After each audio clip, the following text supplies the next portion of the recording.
The sea that night had no sky, just an endless black sheet, rippling under a pale, dying moon. Somewhere in the middle of that frozen emptiness, the British destroyer HMS Argus cut through the waves like a ghost. Her lights were dimmed, her engines muffled, and her crew whispered as if afraid to wake something ancient beneath the water. Lieutenant Thomas Reed, the ship's radio officer, sat alone at his console. He'd spent years decoding the language of static, the whispers, the clicks, the ghostly fragments of messages lost between storms. But tonight something felt wrong. The air was too still, the sea too quiet. Then the message came. A burst of numbers, strange symbols.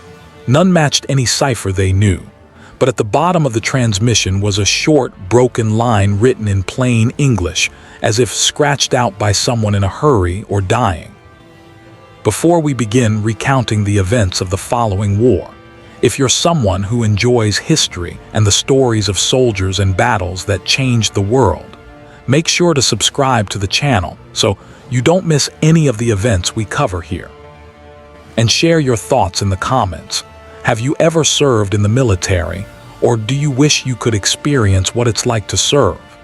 Your opinions mean a lot to us and help us build a true community of history enthusiasts. The Lighthouse do not respond. It isn't a lighthouse anymore. For a moment, no one spoke. The captain ordered the message classified and locked.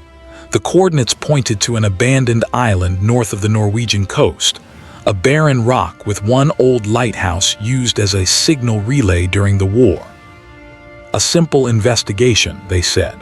But Thomas had seen enough of the war to know that nothing simple ever came out of the North Sea. By midnight, he and 3 men from the commando division were lowering into the black surf, a small landing boat tossed like paper by the wind.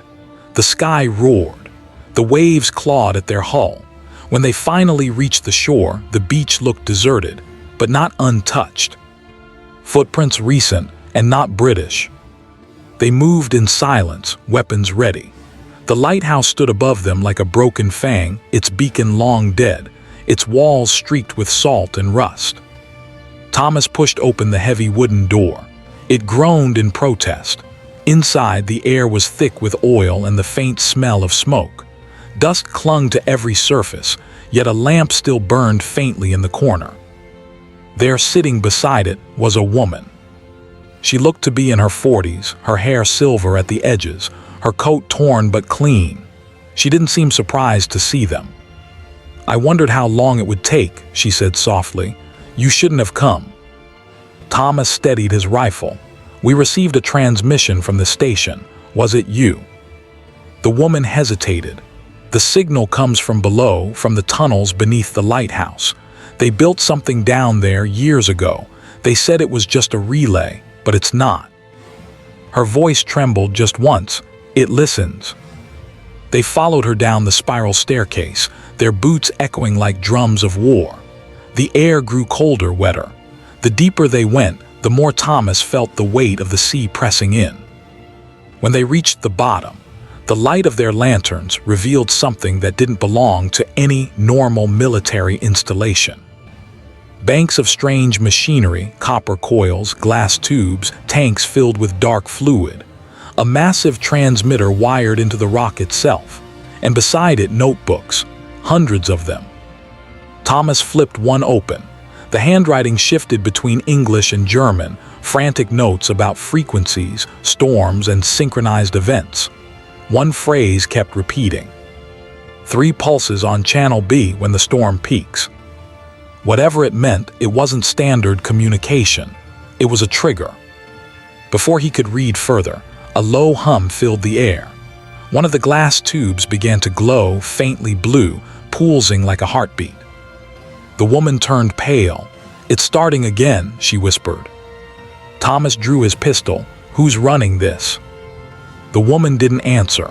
Instead, she looked upward, toward the spiral of steps they just descended. Footsteps. Slow, heavy, coming down. Thomas motioned for silence. The sound grew louder. Then, from the shadows at the top of the stairs, a tall figure appeared. A man in a long black coat, his face hidden beneath a naval cap. He descended one step at a time, stopping halfway. "You shouldn't have answered that message," he said. His voice was calm, distant. "Some things are meant to stay buried beneath the waves." Thomas leveled his gun. "Who are you?" The man smiled faintly. "The lighthouse keeper," he said, "but not for light, for listening." He reached into his coat and pressed something, a small switch. The hum in the room deepened. The machinery came alive, tubes flickering violently. The woman screamed, "He's activating it." And then the lights went out. Only the sound remained, a deep, rhythmic pulse that seemed to echo from the very heart of the ocean. When the lights died, the darkness wasn't empty, it moved. A deep vibration rolled through the stone floor, and the old machinery began to groan, as if waking from decades of slumber. The blue glow returned in short, frantic bursts, flashing across the wet walls like lightning trapped underground. Thomas felt his eardrums tighten, the air itself seemed to hum. "Kill the power," he shouted, but the commandos' lanterns flickered uselessly. The machines weren't running on electricity anymore. They were running on something older. The woman screamed as one of the copper coils burst, spilling a dark fluid that hissed like steam.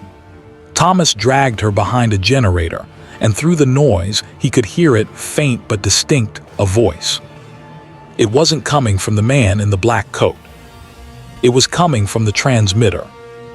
"They are listening below. They have always listened." The voice was broken, layered, half human, half static.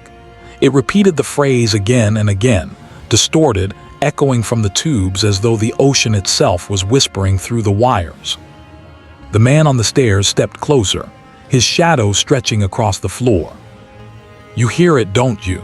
he said quietly. "It's the frequency that started the war, the sound that told men what to see and what to kill." Thomas aimed his pistol. "What are you talking about? Who sent that message?" The man's face tilted slightly, catching the faint blue light. One of his eyes was artificial, a cold glass lens that reflected nothing. "The message wasn't sent," he replied. "It escaped." Before Thomas could react, the machinery screamed, a deafening pulse that threw everyone to the ground. The sound tore through the air like a living thing, shattering glass, rattling bones. The commandos clutched their heads, bleeding from their ears. Then silence. Thomas blinked, gasping for breath. The man in the black coat was gone. The woman lay unconscious beside him. The equipment had stopped glowing, smoke curling from its sides. He looked up the stairway, faint light seeped in from above. The storm outside had broken. He could hear waves crashing, closer than before. But then from the radio console, a faint click. Static. Then a voice, a British voice. "This is HMS Argus. Lieutenant Reed, respond." He grabbed the receiver. "Captain, it's Reed. We've found something under the lighthouse. It's not a relay. It's some kind of transmitter connected to." A sharp tone cut him off. A sound he recognized too well, a coded ping. The same signal they had intercepted hours before. "The lighthouse, do not respond." Thomas froze. He stared at the radio as the captain's voice turned to static. Then another, colder voice replaced it. "You've already responded, Lieutenant, and now we're coming for you." The radio went dead. He grabbed his gear, slung the woman's arm over his shoulder and climbed toward the surface. The spiral staircase seemed longer now, the walls slick with condensation, the air thick with salt. When they reached the upper level, the night had turned a sickly green. The storm clouds churned in strange circles, and the sea below was glowing. The lighthouse beacon, long dead, had ignited again, pulsing in perfect sync with the waves. The woman came to, whispering in terror. "It's transmitting to the sea, to them." Thomas turned toward the horizon and froze. Out beyond the breakers, where the light reached the water, something was rising. Huge, silent, reflecting the beacon's pulse like glass. It wasn't a ship. And it wasn't alive. The first thing Thomas felt was the vibration, low and steady, like the heartbeat of something ancient. The sea beyond the cliffs was rising, but not with waves. It was lifting, pushed upward by a vast, unseen force. The lighthouse trembled on its foundations as the green light pulsed faster, stronger, sinking with that deep rhythm. The woman clutched his sleeve, her voice a trembling whisper. They built it to speak to the ocean, but it spoke back. Thomas stared at the horizon. The shape emerging from the dark water was unlike anything human. Its surface gleamed like wet steel, but it wasn't a machine. It looked organic, curved, breathing, layered with barnacles and cables. The light from the lighthouse hit its surface, and for a second, Thomas saw symbols, carved runes, both German and English, as if two nations had built it together and then buried it in shame. "What is it?" he demanded. The woman shook her head. They called it the Listener, a machine built to intercept enemy frequencies, but it started hearing more than messages. It began hearing commands from beneath. Her eyes were wild now. Every ship it guided went missing. Every convoy it protected vanished. They shut it down before the war ended, or thought they did. Thomas felt the truth slide into his bones. The message, "The lighthouse is not a lighthouse anymore," wasn't a warning from the living. It was an echo sent by those who vanished decades ago. The sea exploded.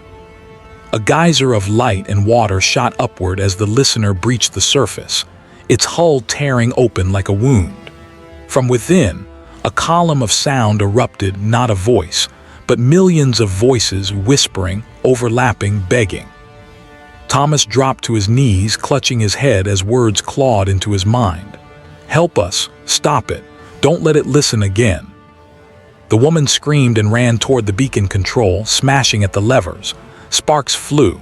The beam sputtered. "Shut it down," Thomas shouted. "I'm trying," she cried, "but it's not connected to power anymore, it's connected to them." The light flickered once more, then burst, flooding the entire cliff with blinding green fire. When Thomas opened his eyes, the storm was gone. The sea lay still, perfectly flat. The lighthouse was silent again. He stumbled to his feet, calling for the woman, but there was no answer. Only the smell of burned salt and metal. The machines below were cold, lifeless. The notebooks were gone. He climbed to the top of the tower, expecting to see the wreck of the Listener, but the ocean was empty. No wreckage, no glow, only calm, endless blue. Then, from the shattered radio console beside him, came a faint whisper. "This is HMS Argus. Lieutenant Reed, respond." Thomas froze, that voice. The same calm tone, the same words, but the Argus had been sunk 3 days earlier. He had seen it happen. "We received your signal," the voice said. "Transmission successful. Stand by for extraction." The radio clicked off. Thomas stared out across the sea, where a dark shadow now drifted on the horizon. The outline of a ship with familiar markings, impossibly intact. He whispered, "That's not the Argus." The wind shifted, the lighthouse groaned, and somewhere deep below, beneath the water, the pulse returned, slow, steady, patient. The Listener was never destroyed.